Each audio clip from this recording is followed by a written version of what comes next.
We need to clarify a few things about the Dead Sea Scrolls, which were discoveries made in Qumran in a bunch of caves. From the 1940s is when they were discovered, and they date back to circa 200 BC to 200 AD. They were published in fascicles over the course of decades. These are the scholarly publications of it. I think there's like 60 some volumes or something. I don't even remember. It took forever to publish them all. Nearly every book of the Bible is represented among the Dead Sea Scrolls in fragmentary form, some very complete, like the Great Isaiah Scroll, some just a couple lines or less. Many of them are not biblical, such as, here are parabiblical texts from one of the caves, and many of them have nothing to do with the Bible at all.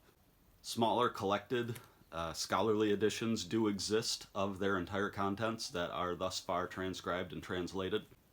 This is a great little guide to them that kind of gives you a walkthrough of the highlights of the Dead Sea Scrolls. You can see I read mine. The inevitable question which follows then is, who wrote them? The truth is, nobody knows. The best and most popular guess that people have come up with is a group called the Essenes. The Essenes are a Jewish sect that are mentioned briefly in Josephus. We know almost nothing about the Essenes. Almost nothing. There's very little in here about them.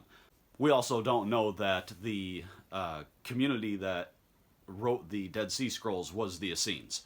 It happens that there's a spatial relationship between the Qumran caves, where the scrolls are discovered, and an archaeological discovery of a habitation with probably scriptoria, and a community was clearly living there, and they date to possibly about the same time, keeping in mind that the date for the Dead Sea Scrolls is broad, approximately 400 years broad. So the actual temporal relationship between the scrolls and that community is not known. There is actually no definite proof that the scrolls originated from that habitation. So we don't know who lived at that habitation with certainty. We don't know if the Essenes were connected with any of this, either that habitation or the scrolls. We don't know if the people at that habitation wrote those scrolls. We don't know why the scrolls are in that cave. We don't know when they got into those those caves. We don't know how they ended up in those caves or for what purpose, or many other things, because many of the scrolls were utterly destroyed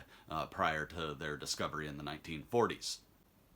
We can quickly figure out from reading the non-biblical Dead Sea Scrolls that whoever wrote these were a heretical sect within Judaism. They have their own eschatology, their own laws, their own messiology, a lot of things that are not within mainstream Judaism of the time, and are certainly far removed from a biblical Jewish worldview and practice. For centuries, our Hebrew source text has come from large codices, not more recently discovered scrolls. The Leningrad Codex being chief among them, though there are other supportive documents. So with all the gaps in our knowledge about the Dead Sea Scrolls, there are so many giant open-ended questions that we should not be making the Dead Sea Scrolls our go-to standard for Hebrew textual criticism.